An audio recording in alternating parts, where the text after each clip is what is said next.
السلام عليكم ورحمة الله وبركاته. ازيكم عاملين ايه؟ يا رب تكونوا دايما بخير واحسن حال. لو بتشوفوني لاول مره ما تنسوش بقى تشتركوا في قناتي وتفعلوا الجرس علشان يوصلكم مني كل جديد دايما.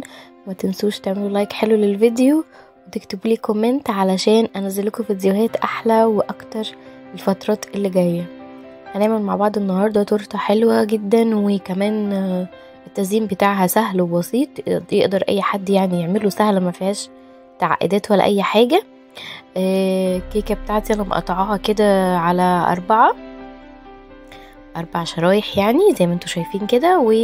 والكريمه هنا انا استخدمت كريمه لباني كانت عندي، فمستخدمه كوبايه من الكريمه اللباني عليها 3 معالق كبار من الباستري كريم، لان بيخلي الكريمه برضو بيبقى طعمها غني اكتر واحلى.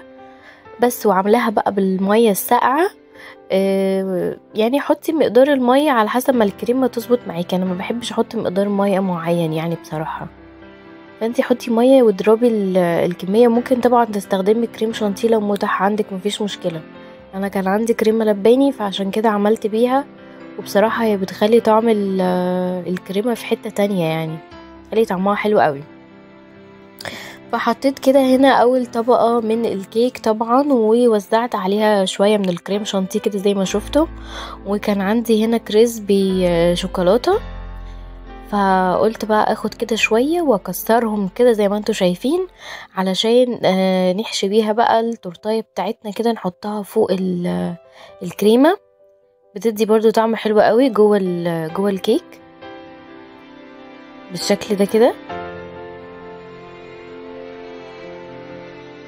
بصوا بقى الحشوات دي بتختلف، وبيبقى في حاجات كتيرة جدا جدا ممكن نعملها حشوات للكيكة من جوه، يعني على حسب الامكانيات وعلى حسب الموجود عندك. كمان ممكن مكسرات، ممكن صوص شوكولاتة كده توزعيه كده فيها بشكل عشوائي يعني فوق طبقة الكريمة.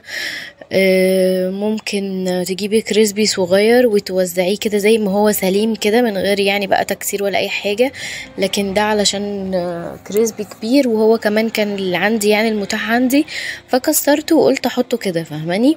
لكن لو انت عندك الكريسبي الصغير مش مشكلة، حطيه بقى زي ما هو كده هيبقى احسن برضو من غير تكسير ولا اي حاجة.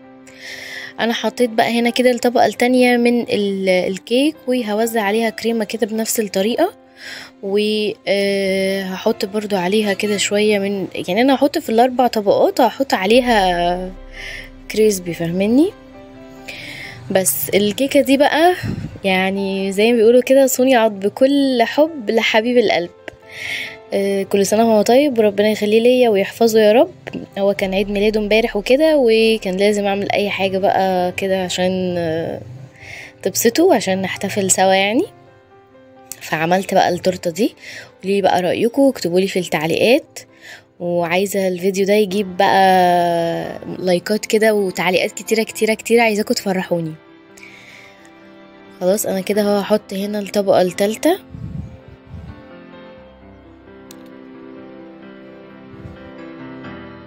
لو اي حاجه اتقطعت منك ولا اي حاجه برضو حطيها، كله هيتلزق ومش هيبان تحت الكريمه، يعني عادي جدا عادي.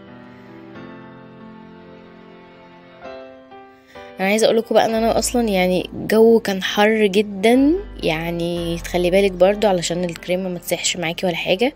هي بقى حلاوه الكريمه دي في التماسك بتاعها، لما بتحطي عليها باستري بتبقى متماسكه وحلوه جدا يعني. حتى برضو لو هتستخدمي كريم شانتيه حطي عليه باستري كريم، هتلاقيه من عند العطار او من اي محل مستلزمات حلويات.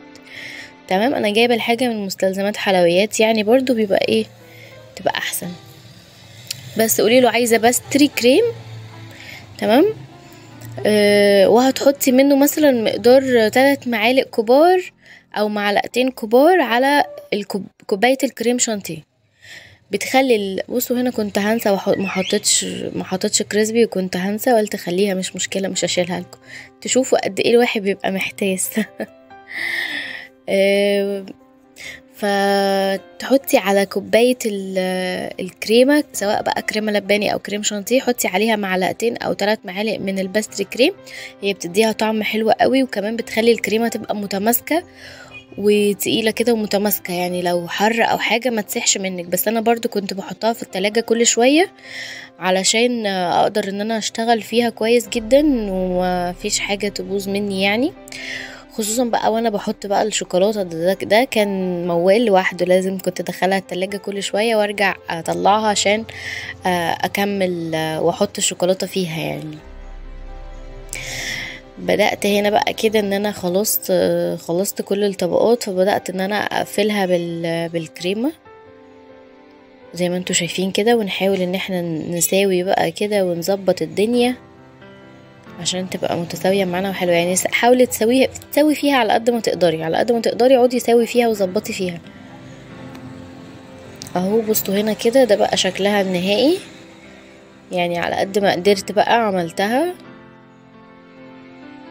هجيب بقى هنا كده شوكولاتة خام بس بالحليب، مش الشوكولاتة الخام الدارك، اللي بالحليب احسن يعني، بيبقى طعمها احلى. بصوا الشوكولاتة دي نوع الاحمدي حلو جدا برضو، انا مجرباها قبل كده فحلوة قوي.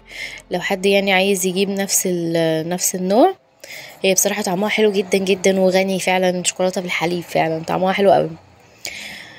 بس كده، فانا قطعت منها حوالي مكعب يعني، وحطيته بقى يسيح كده على النار علشان هنعمل صوص شوكولاته يتوزع من فوق. وبشرت كمان شويه من الشوكولاته وحطيتهم كده على جناب التورته بتاعتنا كده، وزعتهم كده على الجناب. وهنا بقى كده بعد ما الشوكولاته ساحت زي ما شفتم، طبعا لو حطيتها كده بعد ما تسيح بدون اي اضافات هترجع تجمد تاني على التورته، واحنا مش عايزين كده عشان لما تيجي تقطعيها ما تبقاش جامده وناشفه، فهماني، وتتكسر منك وانتي بتقطعيها بالسكينه. احنا عايزينها سايحه كده، صوص شوكولاته زي اللي بنشتريها من بره بالظبط. فانا بدات احط لبن كمان سخن، مش لبن ساقع، علشان الشوكولاته ما تكتلش منك يعني. بس فبدات بقى ان انا اصب كده الشوكولاته من فوق، وطبعا نزلت بقى كده الزيادات، نزلت زي ما انتوا شايفين. فعادي بقى الزيادات دي بقى احنا هنشيلها ونرجع ندلقها تاني فوق التورتايه، بس تجمد بس شويه يعني. بصوا هنا كده هي كده جمدت، دخلتها بقى التلاجة شويه اول ما هي نزلت كل الزيادات اللي فيها، وخدت الزيادات دي سيحتها تاني، وبدأت ان انا برضو اضيفها تاني للتورته اهو زي ما انتوا شايفين بالشكل ده كده. طبعا برضو دخلتها التلاجة تسقع شوية علشان اعرف اعمل روزيتات الكريمة دي من فوق، علشان لو الشوكولاتة لسه سايحة وكده ما تمسكتش معاكي، فهتلاقي الكريمة دي الوردات اللي انتي عاملاها دي بتقع منك، بتنزل مع زيادات الشوكولاتة. فلازم تستني شوية، حطيها في التلاجة تسقع شوية، وبعد كده اعملي بقى روزيتات الورد بتاعتك او اي شكل انتي عايزاه بالكريمة. لو هتعملي ممكن تقدميها كده بصوص الشوكولاته بس جدا، هتبقى زي الفل، جواها كريسبي ومبشور عليها شوكولاته من الجناب وشوكولاته من فوق، فهي تحفه اساسا من غير اي اضافات. بس فانا حطيت بقى هنا كده الكريمه بالشكل ده كده، قلت بقى يعني مش هعمل بقى اشكال وحاجات كتير، هي كده شكل بسيط وسهل وما فيهوش اي تعقيدات خالص، بتهيألي اي حد يقدر ينفذه يعني، مش مفيهوش حاجة. وكان بقى بتبقي هنا باقي شوية كده من الكريسبي اللي احنا مكسرينه سوا ده، فقلت بقى كده اوزعه كده على الصوص الشوكولاتة من فوق، برضو هيديله شكل حلو يعني زي ما انتوا شايفين. بتهيألي فرق في الشكل يعني، انتوا ايه رأيكم؟ وطبعا يعني الفينش بقى الاخير هي الكريسبي، ان احنا نحط على كل وردة كده كريسبي كده زي ما انتوا شايفين، وبضغط عليها ضغطة كده خفيفة بحيث تتماسك مع الكريمة يعني عشان ما تقعش. ممكن بقى تحطي كريز لو متاح عندك يعني، حطي كريز. فانا بقى هي كله كريسبي هو اللي كان عندي فهي كلها كريسبي.